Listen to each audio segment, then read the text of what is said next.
안녕하세요. 레버리지 랜드에 오신 것을 환영합니다. 2022년 10월 15일, 오늘의 증시 날씨 지나간 줄 알았던 폭풍우가 되돌아왔다. 생각은 고통을 만든다. 다 끝난 줄 알았는데 뒤끝 장렬. 시장은 결코 예상대로 흘러가지 않는다는 투자 격언대로 최근의 시장 흐름은 도무지 종잡을 수가 없다. 하락해야 할 때는 상승하고 이제 상승할 것 같으니 망가뜨려버린다. 어제 CPI 지수 발표 후 대반전 상승을 이끌어냈던 시장이 오늘은 그 이상의 대가를 치르며 어제의 상승분을 모두 토해내고 말았다. 이제 S&P 500은 다시 마이너스 25% 하락률을 넘어서게 되었고 오늘은 특히 기술주가 크게 하락하며 나스닥은 마이너스 40%, 필라델피아 반도체는 마이너스 50% 하락에 더 다가서게 되었다. JP 모간의 CEO 제이미 다이언이 오늘도 또 한마디 했다. 지금 미국 경제에 심각한 역풍이 불고 있고 최악을 대비해야 한다며 시장 폭락의 분위기에 공포감을 더욱 자극시켰다. 인플레이션과 긴축, 전쟁, 원유 공급 차질의 영국 연기금 파생품 파산 리스크까지 온통 지뢰밭으로 시장이 최악의 상황에 직면해 있음을 경고한 것이다. 시티그룹은 미국의 고용이 여전히 견조하다며 경기는 4분기부터 본격적으로 둔화되기 시작해서 내년 하반기에 완만한 침체를 예상했다. 마지막으로 뱅크 오브 아메리카는 S&P 500의 올 연말 목표치 3,600포인트를 유지하며 바닥 신호가 20%밖에 보이지 않는다며 현금 흐름이 좋은 우량주에 투자하라고 조언했다. 오늘 3배수 레버리지 ETF는 가뭄에 단비가 내린 지 24시간도 채 지나지 않아서 기뻐할 틈조차 주지 않고 아르르 무너져 내렸다. 반도체, 빅테크 등의 기술주를 중심으로 대폭락하였으며 그 밖에도 중소형주, 바이오주 할 것 없이 전 종목에 걸쳐 큰 폭으로 하락하며 불바다가 된 하루이다. 2배수 레버리지 ETF 역시 전 종목에 걸쳐 큰 폭으로 하락 마감하였다. 특히나 전기차 ETF EVAV는 오늘 하루에만 무려 12.17% 폭락하였고 이로써 고점 대비 하락률 67.47%를 기록하며 4주 신저가를 경신했다. 테슬라를 필두로 한 글로벌 전기차 기업들이 경기 침체 우려 속에 맥을 못 추고 있는 가운데 엎친 데 덮친 격으로 리콜 이슈, 코로나 봉쇄 이슈 등까지 악재가 겹치며 일주일 새 반토막이 나며 와르르 미끄러져 내려오고 있는 모습이다. 중국의 시황 역시 지지선이던 $30 마저 붕괴된 상태로 대부분의 중국 테크주 종목들은 이미 2000년 닷컴 버블급으로 폭락한 상태이다. 위기는 항상 누군가에게는 고통이고 또 누군가에게는 기회이다. 올 한해 물반 고기반의 역대급 죽줍의 기회가 눈앞에 펼쳐지고 있다는 생각이 든다.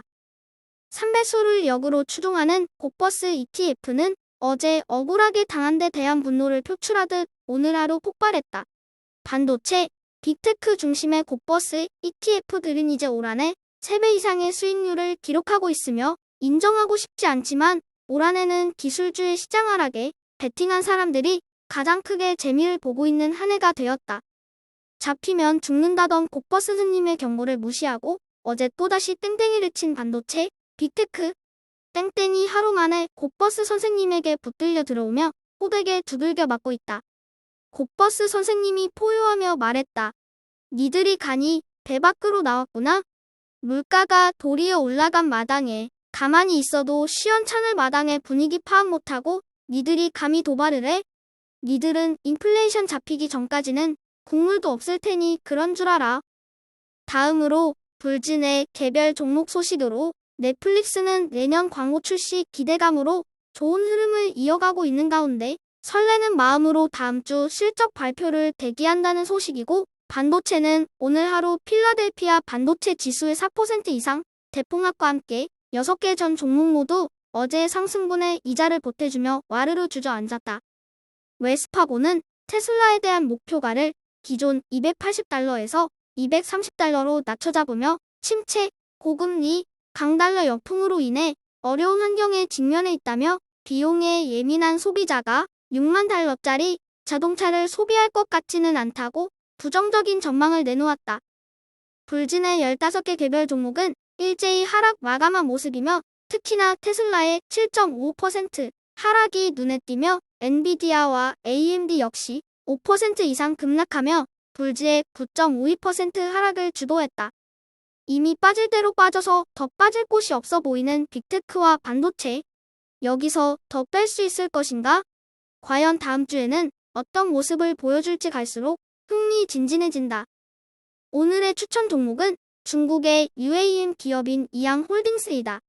아무래도 지난번 루이스 커피의 회계장부 조작 사태 등으로 중국 기업에 대한 부정적인 인식이 팽배하다 보니 이양홀딩스 역시 그 가치를 제대로 인정받지 못하고 있지만 수직 이착륙 기술력 하나만큼은 매우 독보적으로 현재 일본, 유럽에서 이미 인정받고 있는 상황으로 중국 기업 중 모빌리티 시대의 선두주자라고 생각하기에 오늘의 템버거 종목으로 소개한다. 오늘로써 S&P 500은 3600 지지선마저 붕괴되었다. 작년 고점 4800포인트 대비 마이너스 25%대 구간이며 나스닥은 마이너스 35% 하락한 상태이다. 우리는 항상 최악의 상황을 머릿속에 그리고 있어야 한다. 그래야 그 상황이 실제 닥치더라도 당황하지 않고 차분하게 대응할 수 있다.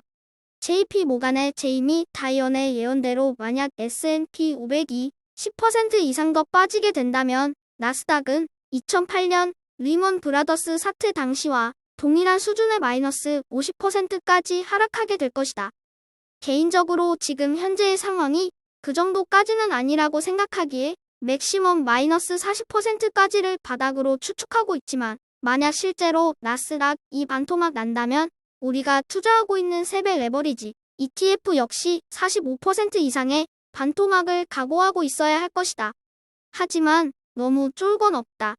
그래도 연말이면 S&P 500 4000포인트 수준까지는 회복할 것으로 예상하며 그렇게 되면 3배수 레버리지 ETF는 지금부터 약 30% 이상의 상승이 가능하다. 그리고 전고점 회복 시 현재 시점에서 플러스 120%까지의 상승이 예상된다. 왕관의 무게를 견딜 수 있는 자가 왕위에 오른다. 현재의 급등락에 너무 겁먹지 말자. 올 한 해 역대급 변동성 장세 속에 주식 투자하기 참 어려운 한 해이다. 지금의 온갖 악재들은 그저 지나가는 노이즈며 잔파도일 뿐이다. 세상 망할 것처럼 떠들어대도 또 어느 순간이 되면 잠잠해지는 것이 주식 시장이다. 매일 시시각각 벌어지는 일들에 너무 일희일비하지 말자. 결국 시간이 다 해결해준다. 편한 마음으로 그저 내맡긴 채 흘러가자. 저의 주린이 일기는 내일도 계속됩니다. 영상이 도움이 되셨다면 구독, 좋아요, 알림 설정 부탁드려요. 감사합니다. 모두 부자 되세요.